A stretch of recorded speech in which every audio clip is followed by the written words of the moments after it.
The problem is I'm a high functioning procrastinator. As in, you talk to any of my friends or anybody I work with, they would never say it. Sometimes it creates a little bit of stress in my life where when I procrastinate and things become due, I can feel the weight coming on my shoulders and stuff, and it affects my mood. What I hear more from you is perfectionism. Like, I don't want to do this until I've got it perfect. Hey, welcome back to the podcast, Conquer Your Mountains. I'm Joël. It's a show where we help people face the obstacles in front of them, whether they're physical, emotional, mental, and pursue the dreams that God's placed in their heart. This week I talked to Darren. He is a writer of movies along with a really high value consultant in Washington, D.C. But he's been struggling with procrastination. He's actually produced some movies that won awards, but he feels like he's kind of hit this block where he's just not able to kind of take things to the finish line, and he always delays until the last minute. So we talked about what that looks like when you're creating art. I think it's something a lot of us can relate to. We feel like there's this thing within us, a book or maybe a new thing we're supposed to start, but we just feel like there's this obstacle, this resistance that we're facing. So hope you enjoy this episode. If you've got your own challenge you're working through, anything you're trying to work through, a mental block, or maybe you're trying to start something new or create something, I would love to talk to you. If you sign up at joelmalm.com/coaching, you can book your 30-minute session and share your journey. And I've found over and over again, the challenges that you're facing, a lot of people are facing those same things. So you might find yourself being an encouragement to somebody as we talk it through on the show. In the meantime, enjoy this episode with Darren. Darren, my man, how are you? Joël, doing well, man. How are you? Dude, I was super excited when you booked a time. We haven't talked in forever. I think last time we did a call like this, you ended up packing up, moving across the country, and moving to LA to make movies.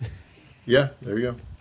But I did visit you last February out, in Texas. Yeah, but that was just a hangout. Yeah. That was So, what you working on? What do you want to talk about? I think one of the things I've always struggled with, and I mean, obviously, you were my life coach, 12, 13 years ago. It's been a little time. Dude, has it been that long? Yeah, man, time flies, right? We look the same. That's the good news. That's right. We're I looking think younger. one of the things I've always had an issue with or struggled with has been procrastination. And the problem is I'm a high functioning procrastinator. As in, you talk to any of my friends or anybody I work with, they would never say it. And I think it started at a younger age. In school, things just came easier to me, to where I didn't really have to study as much. I didn't have to do that. And because I could do things last minute and I was very good at it, and it always turned out good results, it just became something that I feel like the heightened sense of urgency or whatever really made me focus even better.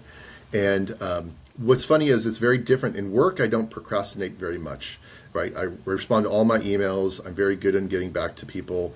The work I keep in line or whatever. But it's in my personal life where I can let my emails slip.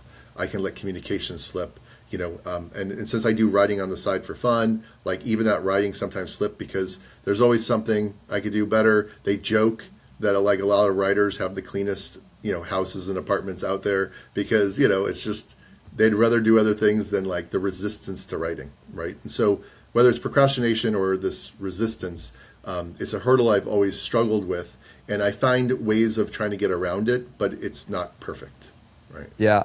Okay, so have you read The War of Art by Stephen Pressfield? I'm guessing as a creative you have. Twice. I actually might have it here. I actually have it here. Can I give a little plug? Show, there it is. That's the book. The War of Art. Basically about how when you set out to do anything of value in the world, resistance is going to emerge.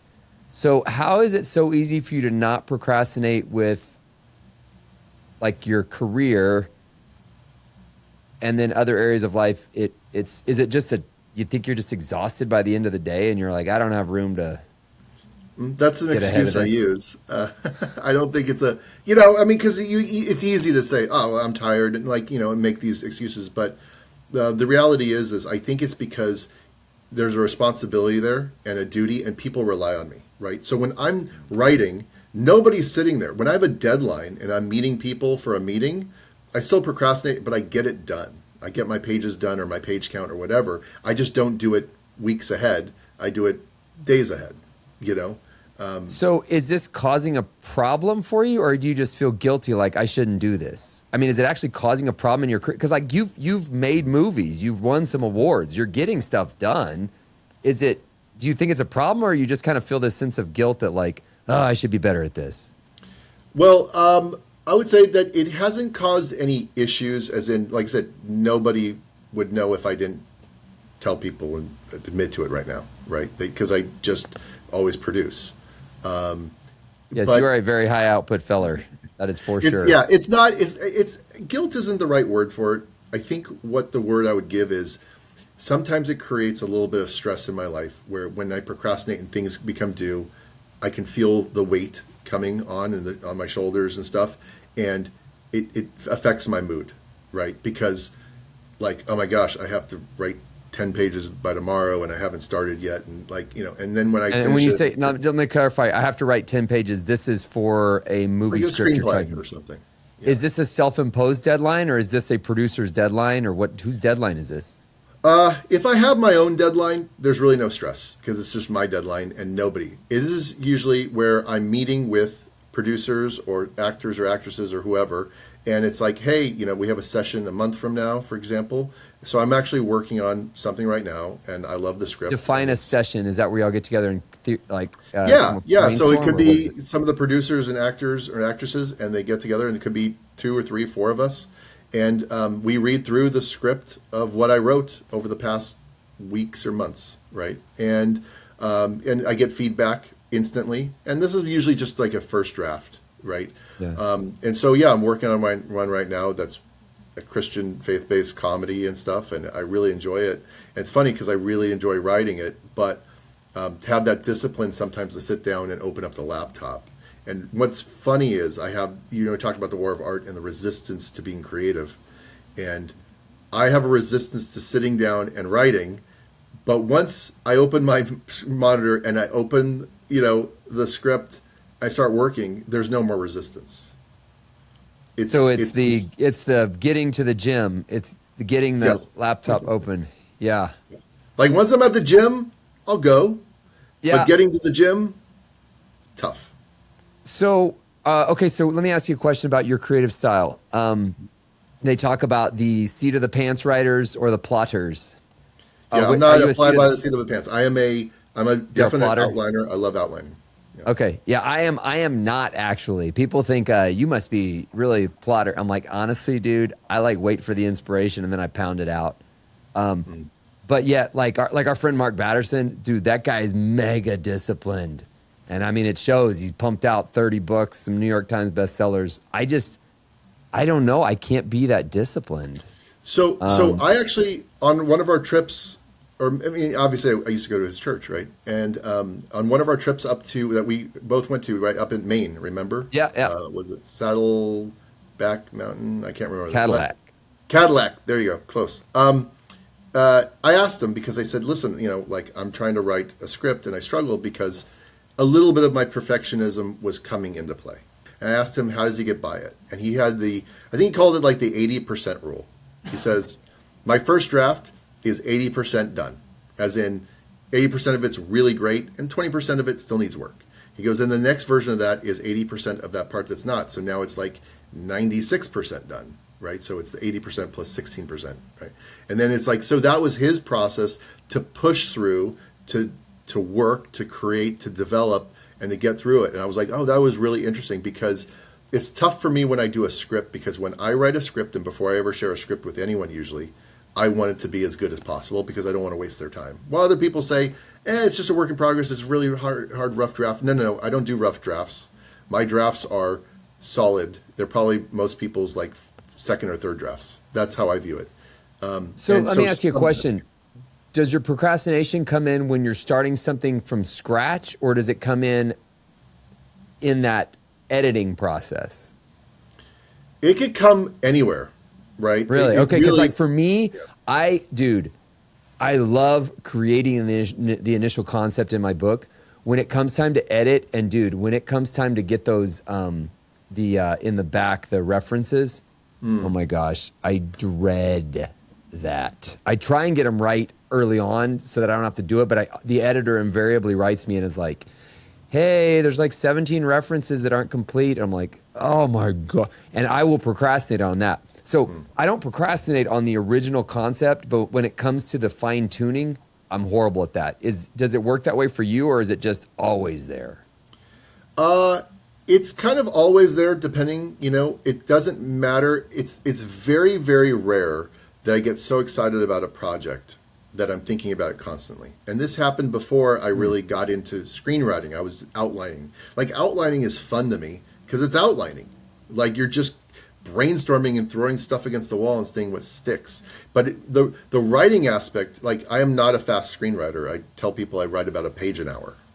And it depends on the content I'm writing. It depends if it's a really tough dialogue or if it's a fun action scene. But I've written up to like 14 or 15 pages in a day, right? But that's when I'm very disciplined and I'm very focused. And I'm really I mean, in powerful. general, in screenwriting, a page is a minute of content, right? Isn't that Yes. the general rule? One page on a screen is 1 minute of video. Yeah. So in theory, if you watched an hour and a half long movie, that's 90 pages.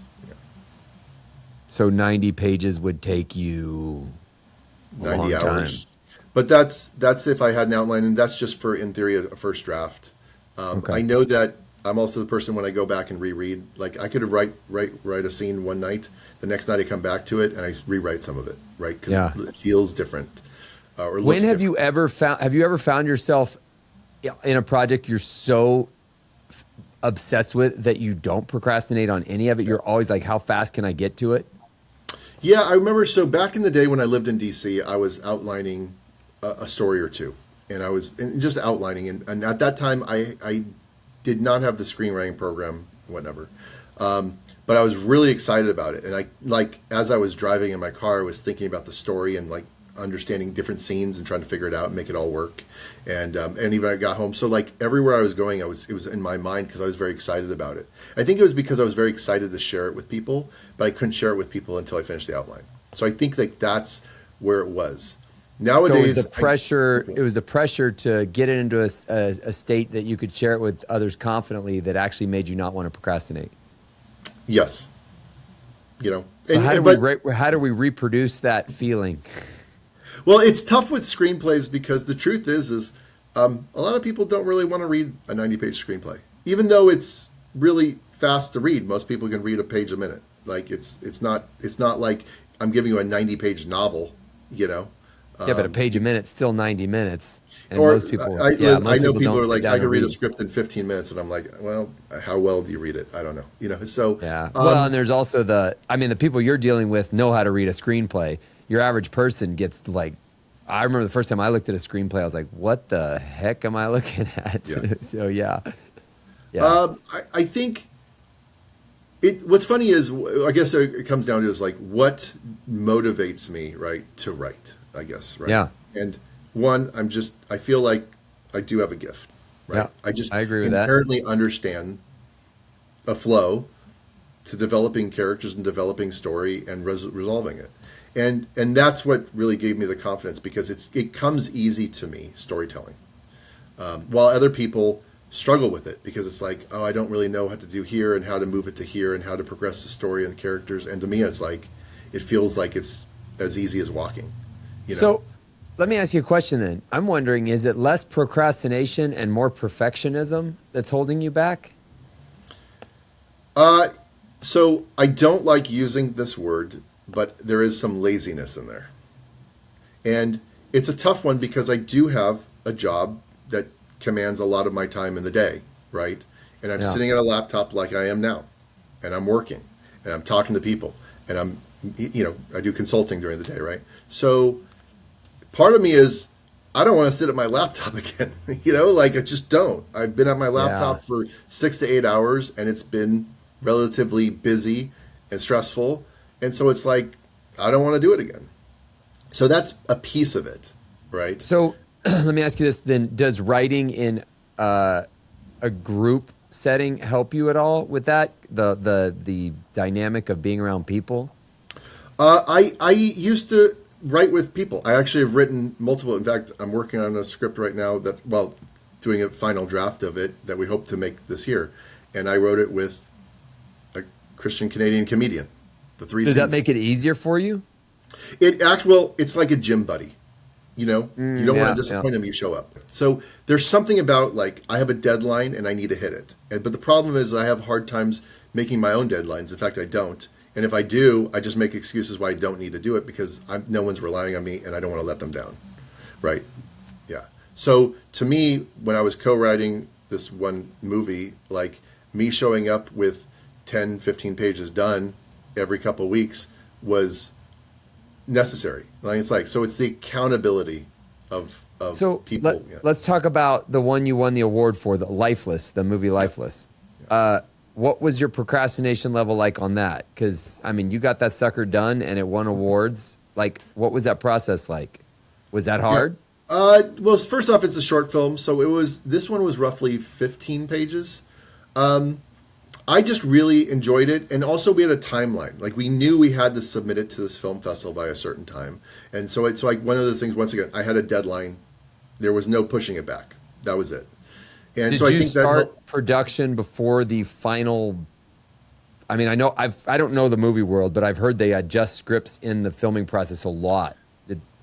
Oh yeah. I mean, people are adjusting. They're apparently some people are writing on set while they're filming, it's just, but I don't like that. I would prefer not to because as a writer and a person who's a planner, it's like, and this is why I think sometimes movies aren't as good as you think when it comes down to like story. It's like because they didn't have it done, they didn't have it vetted before they started. But people changed because of opinions and whatnot. But to go into production for a short film, I mean, it's really about wrangling up your producers, figuring out who your actors and actresses are going to be, getting the crew, so camera, lights, sound design or what. I mean, all these people who are going to be a part of the project. Who set that up for that one? Did you set that up, or did you have a team setting that up? So, like, what caused you to have that hard deadline of I got to get this ready by production day?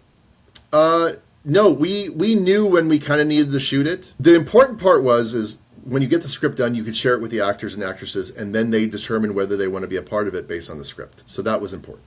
Right, so it had to get done before then. So the truth is, there were some minor adjustments that were made to the script, but it was few and far between it. But the truth is, I elicited feedback from people, and most people didn't have any feedback other than, "Hey, I would change this one sentence." Okay. Did you find a lot of internal resistance in procrastinating with that film, or no? No, I think it's because to be honest, some of my procrastination comes from some things I view as being very big, and like a mountain before me. Right. Stand before a mountain and it looks very intimidating. A short film is more like a hill. Thinking about writing, I had a film I wanted to write. My first film I wanted to write was an animated film. And it took me 3 years before I wrote a single word. And I didn't write that one first. I wrote a different one because that one was too intimidating to me and too big of a mountain. Like it's one thing to write a script of like real life. It's another thing when it's animated and you got to explain everything to everyone. And I'm also a guy, I have a legal background, so like I love rules. Okay, I love like tell me exactly how this needs to be formatted. And the problem is if you Google online like how do you write a telephone conversation, on a script, there's like 5 or 6 different ways. Yeah, I was going to say which one's the best way, There's no one way to do. I just was talking to an accountant just now, and I was asking her some accounting questions, and I thought there would be like this definitive answer, and she goes, "Well, it depends how you want to do it," and I'm like. Well, that doesn't help. I'm like, what's the answer? And she's like, it depends how you want to do it. So I'm guessing writing a script is the same way. So let me ask you this, because I still think what I'm hearing more than anything is less about procrastination. Procrastination is, I'm looking up the definition, the act of delaying or postponing something. But what I hear more from you is perfectionism. Like, I don't want to do this until I've got it perfect. Because people are counting on me, people have dropped in money on this, and people are believing in me, and so I've got to deliver what they want, and that can be intimidating because you're like, it's not the best that I know it could be. So if you replace the word perfectionism with your struggles, let's see. Okay, so let's example. I'm supposed to write this script right now, but I'm procrastinating. But what if you said, but my perfectionism is getting in the way? Which resonates with you more? It's not the perfectionism, I don't think. It's not? Okay. I think, I'll say this. I feel like it's the sense of feeling ready. So, for example, we met on our trip to Kilimanjaro. Yep. Didn't matter how much time you gave me, I was never going to feel ready for that trip. Yeah, were you ready for Kilimanjaro? Nobody was No, I ready wasn't. for Kilimanjaro. I wasn't ready. I wasn't ready. I wasn't ready. I wasn't ready. You know, I wasn't ready for all of our trips. I wasn't ready for, but guess what? I survived and I did it. Yeah. So it's like, Yeah. so, you know, my old church, Mark Batterson had a saying, go set ready. Right. Because I'm never ready. I can name a lot of things in my life I'm not ready about. And so, hence I probably procrastinate because of it. Right. But like, that's not the same thing with scripts. I'm always ready to write a script at this point. Right. I really am. And the question is why don't I sit down and have the discipline, right, to sit there and to write instead of relaxing or being lazy or talking to people or going out or whatever, you know? And to me, I push things off to the last second. And the writing is a great example. And I do this with other, I mean, like taxes. Hello, do we not all procrastinate on taxes? Like, it's like something you just don't want to do, even though you have to do it. And what's funny is I do like screenwriting. So why do I procrastinate? And that's what I'm trying to figure out. Like, what is my resistance to being creative? And I think it's just after work all day, I just don't want to sit there and debate. Because, you know, in writing a book, I imagine you sit there and you debate the words and the sentences and the things coming out. And it's not always easy, though it could be fun. It's still work. And like my mind doesn't want to sit there and process constantly, you know? Yeah. So what if you structured your life in such a way that it didn't have to be done after work? Can you set your schedule where you'd have 2 days a week just dedicated to writing?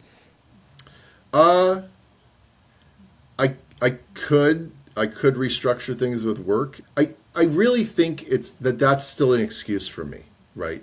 You know, You're like, thinking you could still produce everything you need to do and it's still not. It's really not being tired from work. There's no excuse. It's not like I'm doing physical labor and I'm. But I mean, I lifting get it, boulders. dude. Like, I can't look at a screen more than about 3 hours a day and then I'm done. So I get that. Would a geographical shift help you? Like, I write over here this, I do work over here this.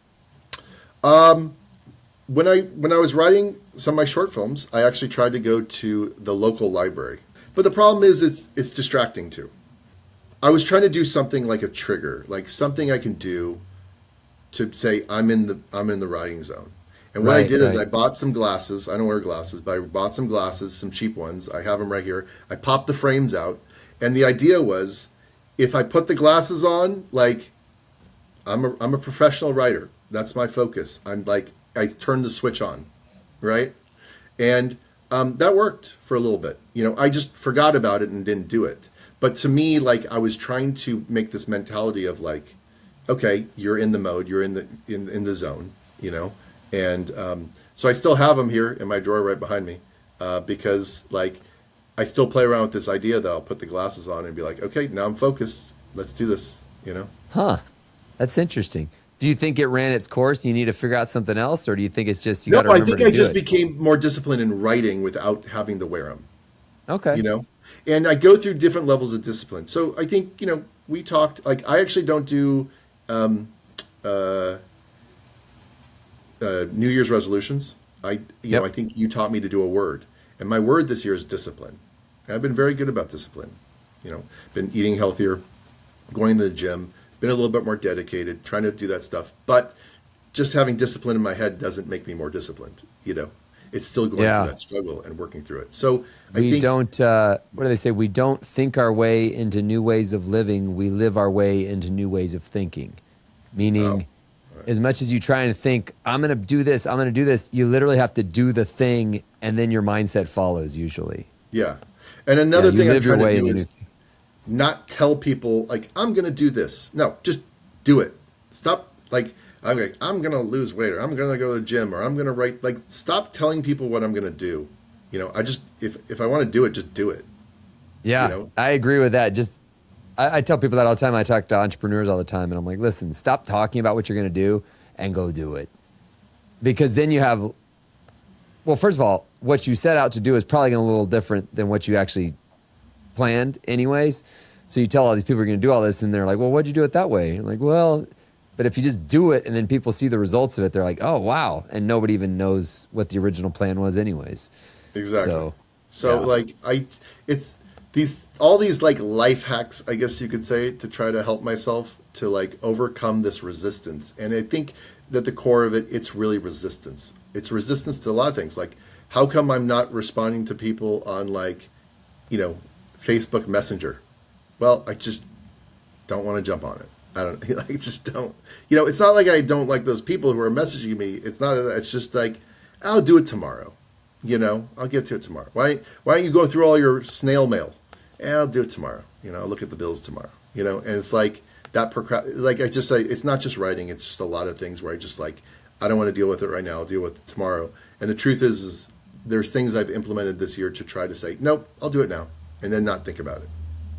Well, I mean, I agree with that, but I also know that the reality is that as a creative person, a lot of creatives need a lot of free time to do nothing but just sit there. The best creatives spend a lot of time. We would look at them and you're like, well, what are you doing? It's like, well, I'm thinking through stuff. That's not nothing, right? But that's what makes it creative, is they not only take the time to think through stuff, they produce a product from it, but it takes a lot of thinking up front. So, people ask, how long did it take you to write that book? My whole life. I've been learning this stuff up to this point. How long did it take you to write that movie? My whole life. Because everything I learned up to this point is poured into it. So, yeah, I kind of wonder if maybe, I don't know, you're probably being hard on yourself just because you're a high output guy, and maybe it's not as much procrastination as you think it is. Maybe you're just putting standards on yourself that aren't realistic when you do need some downtime, because the best ideas come when your brain is in that default mode network, right? It's just kind of relaxing and chilling. That's why all the great ideas come in the shower, because you're not thinking about anything. You're just letting the water pour over you. Yeah, I am hard on myself. I do believe most people are harder on themselves than other people. That's absolutely true. I've always been hard on myself, right? Self-kindness is not something we always do, as we're hard on ourselves. And not everyone's hard on themselves. Some people are. And again, if you're comparing yourself to an Aaron Sorkin or something like that, you're like, oh, I'm nowhere near. Yeah, that's dangerous, because who knows what he does? I don't know. But you're you, and we can always improve our discipline, but ultimately, I don't see you as not producing stuff. Listen, I always appreciate talking to you and your insights, and calling me out when you need to. So. Well, I'm proud of you, man. Well, thank you.